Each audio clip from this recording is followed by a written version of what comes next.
Good morning. Happy Women's History Month. This is March. It's Women's History Month. And I want to tell you parts, maybe 4 or 5 parts of my history in the line of this sewing business. I was born in Guyana, South America. And my mother, a teacher, sewed for us when we were kids. She told me that she sewed because she wanted to save money. So sewing our clothes was good because it saved her a pretty penny.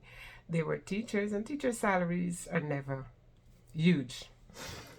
So along with her fellow teachers, especially Pansy Hazel had a daughter and 2 sons, and Mom had 2 daughters at the time. Later on, she had 4 boys. So they sewed to make ends meet, and they shared ideas with each other of how to sew. So my mom would be sewing after work. She would sew these beautiful little dresses for myself and my sister and myself. And I would sit up with her at nights, looking at her until midnight sometimes. And I'm at the back of the old blackhead Singer sewing machine, and she's pedaling, and I'm looking carefully at her and enjoying the completed, finished product, which is my cute little dresses. So, fast forward, my mom she had a friend visiting, Mrs. Dora Manohar. Dora was visiting my mom. My sister was reading, and I felt bored.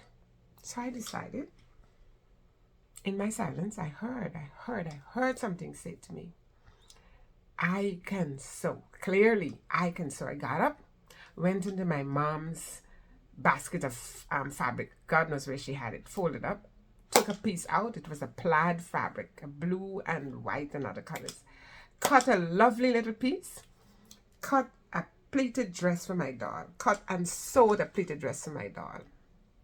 And I have never stopped sewing since.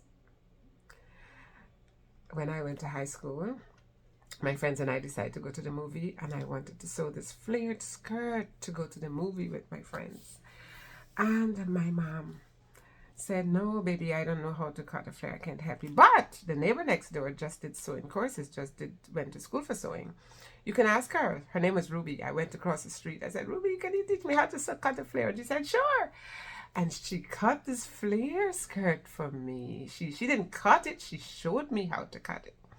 And I cut my flare skirt and I sewed it, and I went to the movie theater, and oh, I can never forget. My friends saw me, they said, did you make that? I said, yes. They told everyone who was coming to the theater within ear sound. She sewed her skirt. She sewed her skirt. She sewed her skirt. And it was such, I don't know, it's still with me. I loved it. And you couldn't get me to stop sewing. I was always on that sewing machine. I finished high school. I went to college. I was a teacher for 10 years. Throughout these times, I was sewing. I had all colors in pants. The only thing the crutch never fits properly because I didn't know. I wasn't schooled in how to sew pants. Later on, I went and I did tailor's courses, tailoring. I did tailoring. And when I did tailoring, it really taught me how to sew a proper pants with the crotch not too long or too short. And that was so beautiful. I just want you to know that we all hear voices. We all hear great voices. We all know that there's something else that we can do. We all know there's some talent that we have. But instead of sitting down on the talent, just get up, listen to the voices you hear, and work on them. I don't care what it is. It may be making plantain chips or potato chips and package it and sell it.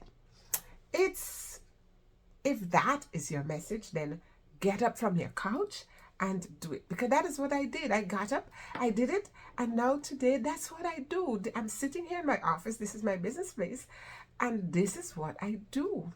I sew, I make clothing. And it is awesome. I have been working for myself for so many years, and sometimes it's great and sometimes it's not so great, but I love it.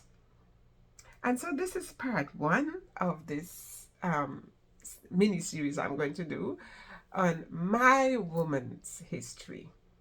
And I want it to be a blessing to someone who wants to get up, who wants to do something, but not sure how to get up and do it. Now, my message is just do it. Don't second guess, just do it. This is DDR Rose reporting for Life Experiences. Ta-ta!